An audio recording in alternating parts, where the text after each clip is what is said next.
Inicialmente, eu gostaria de agradecer Vossa Excelência por ter me outorgado o direito de representar essa Casa Legislativa na palestra Direito Administrativo nas Emergências Climáticas, onde o professor e meu amigo Fábio Scopel Vanin e o procurador do município de Porto Alegre, Rafael Ramos, trataram sobre a implementação do Estatuto da Cidade e as catástrofes climáticas no próximo período.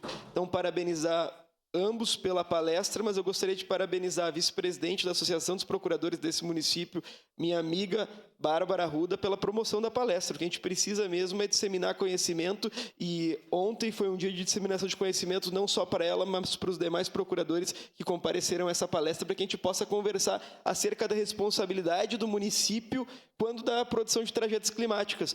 A gente tem formado jurisprudências em tribunais, como no Espírito Santo, que hoje, quando tem um alagamento e o município foi notificado para que houvesse um cumprimento de uma legislação ou para que houvesse uma contenção desse alagamento, ele tem responsabilidade sobre a casa alagada. Então, bom, que nós não cheguemos a isso em Caxias, que nós possamos resolver os problemas de saneamento básico no próximo período. Segunda questão, agradecer ao vereador Wagner Petrini, que me oportunizou estar ontem com o chefe de gabinete Dornelles para que apresentasse a emenda aditiva número 2 de 2025, para que nós pudéssemos ter no empréstimo tomado pelo município de 40 milhões de reais, maior clareza, presidente, de onde vão ser aplicados.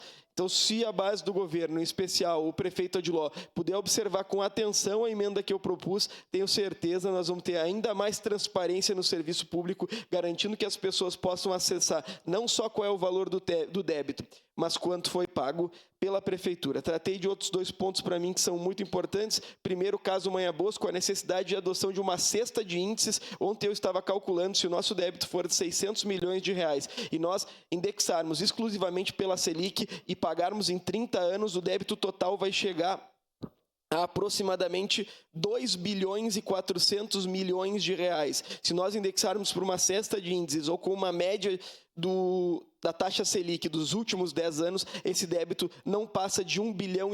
Então, o indexador é mais importante do que o débito efetivo, quando a gente vai fazer a negociação. Então, parece que nós vamos receber a lei, mas que nós tenhamos a oportunidade, em especial os vereadores de oposição, de termos acesso à lei antes e possamos calcular, porque nós vamos estar votando um orçamento do município em uma lei que possivelmente não vai ter nem 3 artigos. Então, fica esse nosso convite ao procurador do município para que venha aqui e esclareça qual é o objetivo. Nós ainda não tivemos ciência de nada, falo por mim, mas tenho certeza que os outros vereadores da oposição também não tiveram ciência de nada.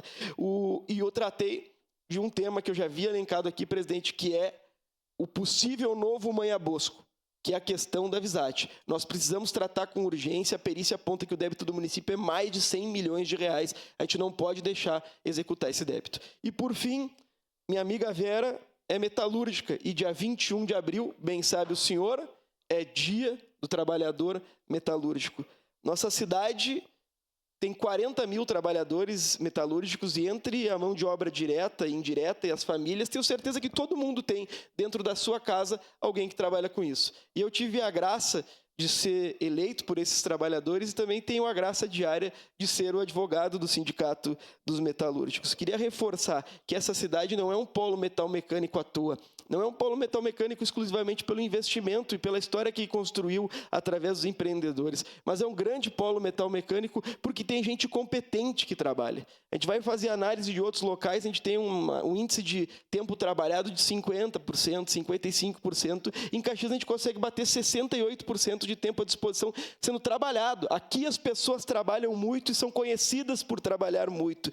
Queria lembrar de diversas histórias e diversas lutas que o sindicato travou, como no dia 12 de fevereiro, como em avanços significativos como nós tivemos no último período, como o auxílio creche ser para criança, não mais vinculado à mãe, ou o quinquênio que garante que o trabalhador a cada 5 anos ganhe um aumento automático de R$ 112. Valorizar essa mão de obra é a minha principal luta nessa casa. Ressaltar que esses trabalhadores merecem ser valorizados e merecem receber um percentual maior do PIB. E também reforçar a importância da indústria na nossa região. Obviamente, sem os trabalhadores não há indústria, e sem a indústria também não há trabalhadores. Então, Caxias, que siga no rumo da pujança, defendendo quem trabalha, quem transforma o metal e que hoje é responsável por 20% do PIB da indústria no país, a indústria metalmecânica. Então, parabéns ao senhor metalúrgico, parabéns à senhora metalúrgica. Eu tenho muito orgulho também de fazer parte dessa família. Muito obrigado, presidente. Obrigado, vereador.